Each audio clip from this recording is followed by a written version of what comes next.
Hello, hello. It's Alicia from Quick and Delish.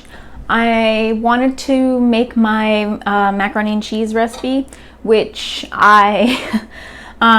there is a video down there, mac and cheese, and I think it's called 10-minute mac and cheese, and it only has very few amount of ingredients. So the ingredients are a box of Banza pasta, which is chickpea pasta that's gluten-free. And you just have to be careful when you cook it. I would actually read the instructions and cook it a couple minutes less. I would just cook it until it's still a little bit al dente, and because the residual heat will continue to cook it, and you don't want it to be overcooked. Like, you absolutely do not want it to be overcooked. That's my recommendation for you. But anyway, I just cooked a pound of pasta because I wanted to go through the steps of making this recipe and like what else you could do with the same recipe and how easy it is. Okay, so I have a pound of cooked shells right here, cooked shells, and I left about a half cup of water in the bottom, boiling water, and I saved some of the boiling starchy water instead of pouring it in the drain.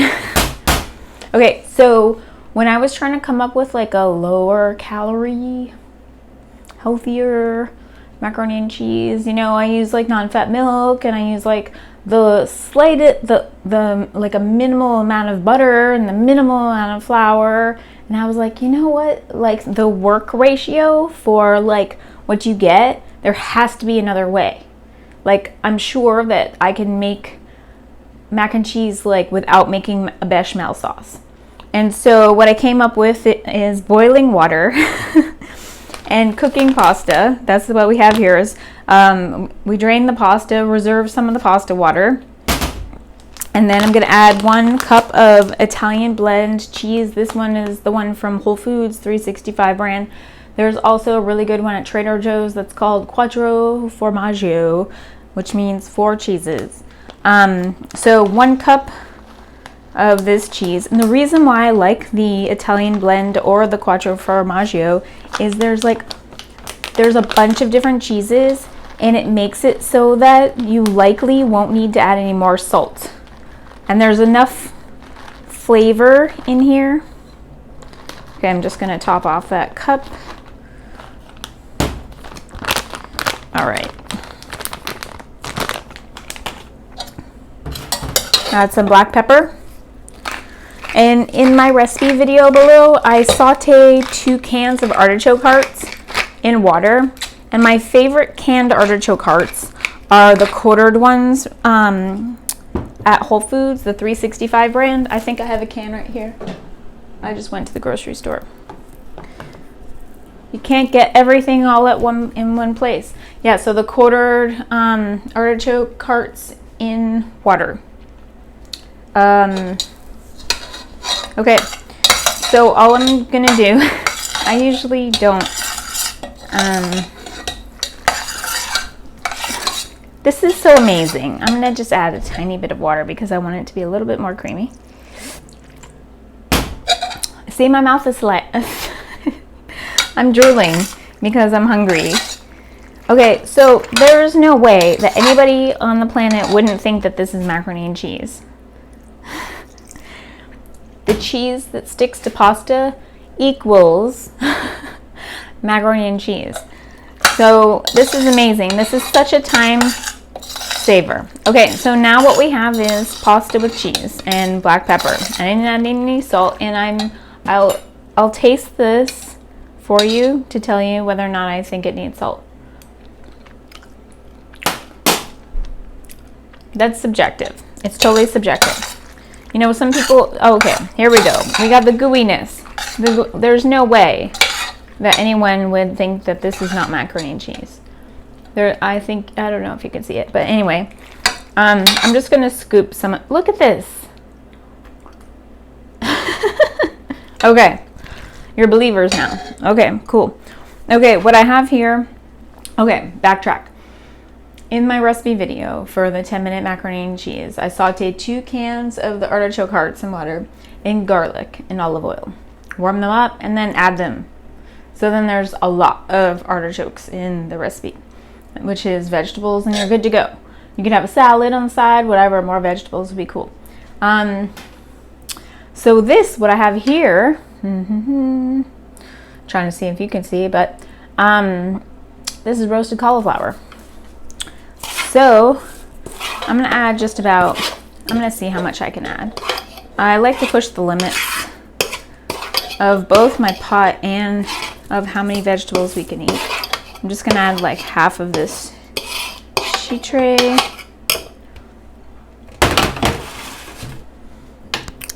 Oh, come on. Okay. So you don't have to mix your vegetables in if you're a purist and you prefer your macaroni and cheese not to have any vegetables in there. But I think it makes it so it's more satisfying.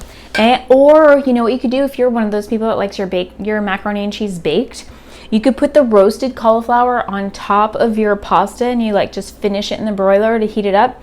And so the cauliflower will look like breadcrumbs. I know I'm pushing the limits on this, but it's just an idea. I'm a farmer of ideas and I'm just planting seeds here. Seeds are ideas. Okay, I'm gonna plate some of this for you. I'm gonna probably plate more than I think I'm gonna eat, just for fun. This is a family style situation. That's what I'm going for. Okay, so you get the idea. And I sauteed myself some broccoli raw to go along with it. And I'm the type of person that will just probably mix it all together. I don't really like my, you know, I'm cool with mixing and matching. I don't need to segregate things, vegetables, but some people need to have their vegetables segregated. So, so 3 ingredient macaroni and cheese. You can add a little more salt, whatever. Add some vegetables to the macaroni and cheese to make it more hearty. And you could easily get like 4 to 6 servings of the macaroni and cheese.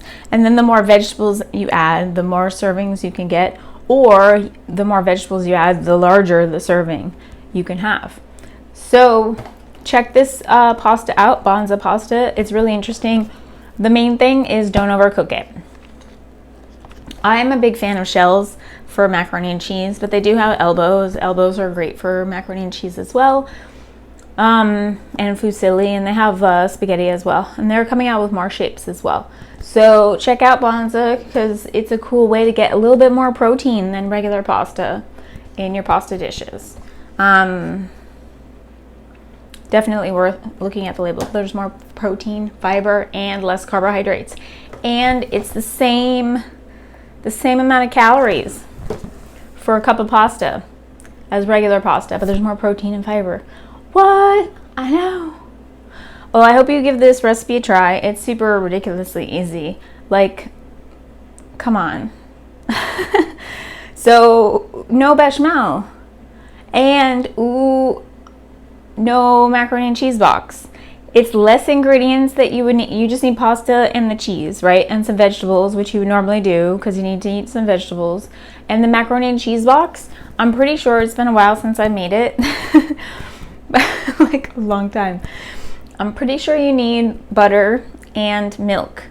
And the macaroni and cheese box, like the pre-made powder, you know, the macaroni, you cook the macaroni and then you add the little powder packet of the cheese, and then you need milk and butter. So that's four ingredients, right? Yeah, the pasta, the cheese stuff, the milk, and the butter, and this is 2 ingredients. You're welcome.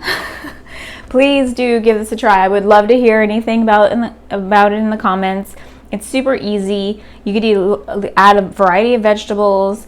And please, if you enjoy this recipe, please subscribe to my channel. It benefits the channel to continue its mission, right? Healthy eating, quick and delish. And also like the video because YouTube really likes it when you like the videos. Okay, cool. Well, that's it from me for this evening. Take care, and I'd love to hear if you've tried this recipe. Take care. Bye-bye.